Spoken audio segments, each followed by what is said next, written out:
and welcome to the Datsun 510 tension arm brace product installation video. This installation is rather simple. One thing to note is this only works with either our Apex Engineered front lower control arms for the 510. A few aftermarket companies also work. These do not work with the factory control arms. Just because of the polyurethane bushing, these do not fit with that.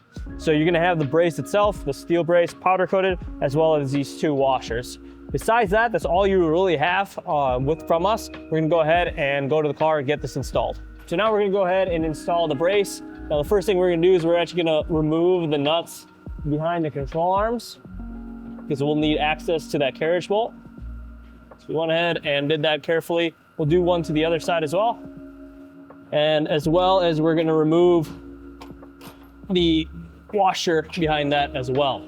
So now that we have that there, all right, so to install this part is relatively easy, but it can be a little bit cumbersome, especially if you're one person. You're gonna go ahead and install the tension arm brace over that carriage bolt.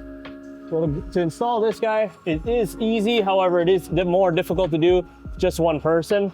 The first thing you're gonna wanna do is install it carefully onto the control arms, like that. And then you're gonna follow it with one of the washers that's applied and reuse the nut on the control arm itself.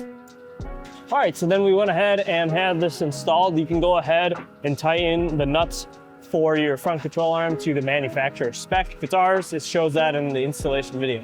You can see here, it's a super easy installation and it goes from both ends and it allows extreme rigidity to the front end of your 510.